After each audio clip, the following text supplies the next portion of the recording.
الحمد لله الرحمن علم القرآن خلق الإنسان علمه البيان، والصلاة والسلام على خير معلم لكتاب رب العالمين وخير هاد إلى الصراط المستقيم، محمد بن عبد الله صلى الله عليه وعلى آله وصحبه ومن تبعه إلى يوم الدين بإحسان. ثم أما بعد،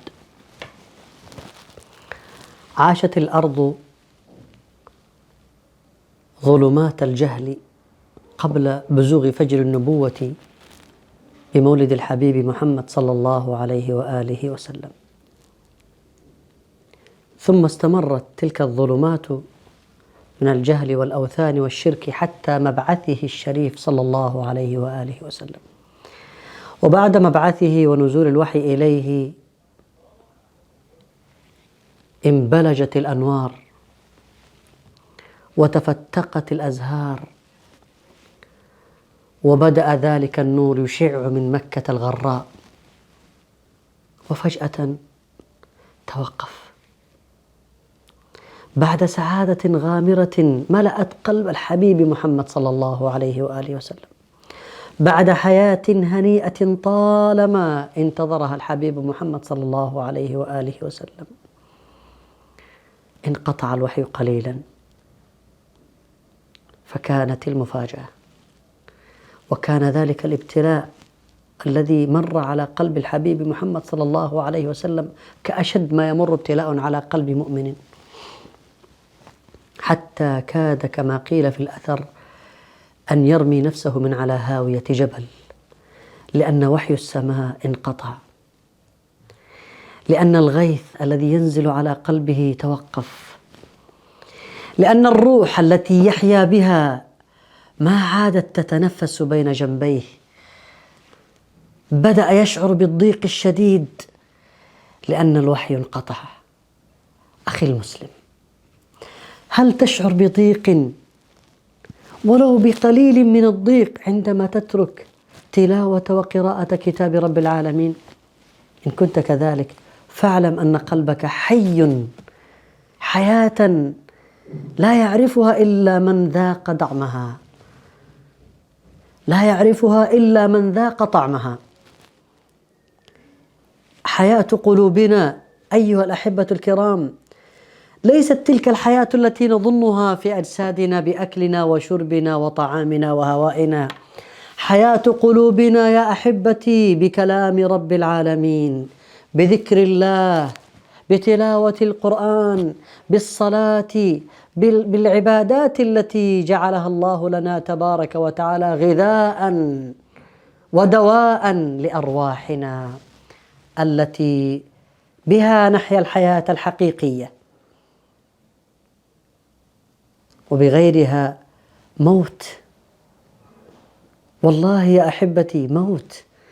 بغير العبادات وبغير القرآن وبغير ذكر الرحمن وبغير ما جاء به نبينا عليه الصلاة والسلام هنالك موت حقيقي لتلك الروح التي أودعها الله في أجسادنا.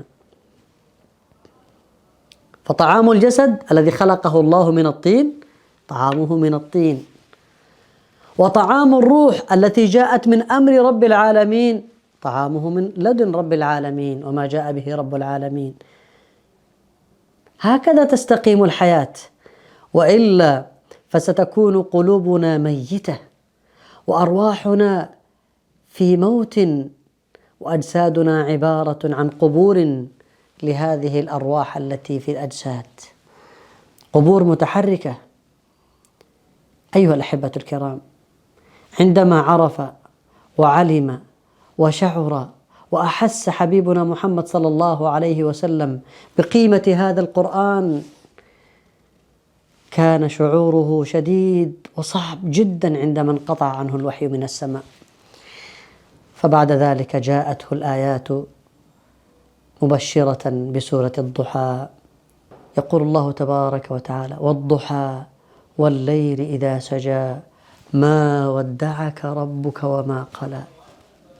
عندما انتهت هذه السورة أحبة الكرام ونزل بها جبريل عليه السلام فرح النبي صلى الله عليه وآله وسلم فرحا شديدا وكبر تكبيرا وهلل تهليلا وحمد الله بعد نزول هذه السورة، لأنها بالنسبة له كانت لها معنى آخر.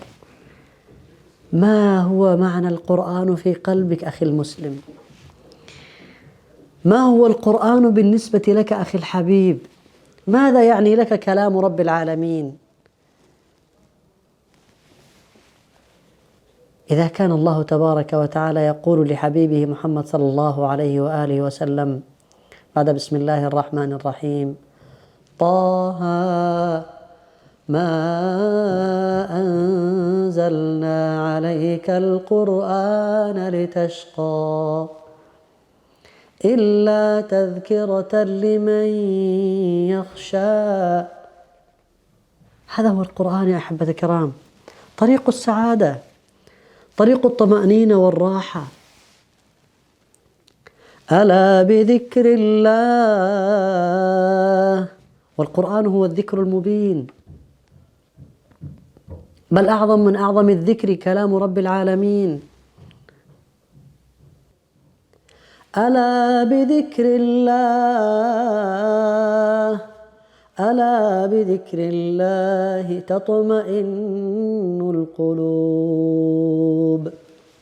اطمئنان، سعادة، راحة. وبغير ذكر الله وبغير القرآن، الإعراض عن القرآن قراءة أو عملا أو تدبرا نتائجه وخيمة جدا أخي الحبيب، وصعبة جدا في الدنيا قبل الآخرة. قال الله جل وعلا في سورة طه أيضا: ومن أعرض عن ذكري فإن له معيشة ضنكا ونحشره يوم القيامة أعمى قال رب لم حشرتني أعمى وقد كنت بصيرا قال كذلك أتتك آياتنا فنسيتها وكذلك اليوم تنسى وكذلك نجزي من أسرف ولم يؤمن بآيات ربه ولعذاب الآخرة أشد وأبقى.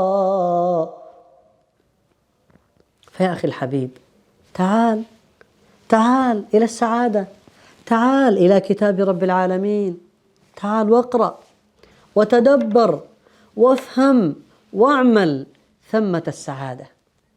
لا تبحث عنها في أماكن أخرى. السعادة لا تعطى في أي مكان آخر غير المكان الذي أراده الله تبارك وتعالى، غير المكان الذي الله جل وعلا جعلها فيه. الله يقول لك هنا سعادتك، هنا اطمئنانك، هنا راحتك يا أخي. فأين تذهب؟ أين تطلب هذه السعادة في غير مكان، في غير المكان الذي الله تبارك وتعالى قال لك أنها فيه؟ هنا السعادة، تعال إليها، تدبر كلام ربك، تمعن، افهم ثم اعمل، وهنالك سوف ترى السعادة بأم عين قلبك، وليس بعين بصيرتك أو بصرك، بل بعين قلبك ستجد السعادة الحقيقية التي كل من في هذه الأرض يبحث عنها في الدنيا ويبحثون عنها كمان في الآخرة. يشترون هذه السعادة بالغالي قبل الرخيص، يبحثون عنها في كل مكان، يتمنى أن يعيشها الواحد منهم ولو لبعض اللحظات، بينما المسلمون المؤمنون يعيشونها ليلهم قبل نهارهم. فيا أخي المسلم، هلم إلى السعادة، تعال إليها واقرأ كتاب ربك وافهمه وتدبر واعمل، فعند ذلك ستجد إن شاء الله تبارك وتعالى سعادة يتمناها الآخرون. فمن سعد في الدنيا سعادة حقيقية سوف يكون إن شاء الله له سعادة الآخرة، ومن شقي في هذه الدنيا وعاش الحياة الضنك في هذه الدنيا أيضا سيعيش الضنك والتعاسة والشقاوة في الآخرة. اللهم أسعدنا في دنيانا قبل أخرانا، واجعل سعادتنا في رضاك، وألهمنا تقواك. وصلى الله وسلم على سيدنا محمد وعلى آله وصحبه أجمعين.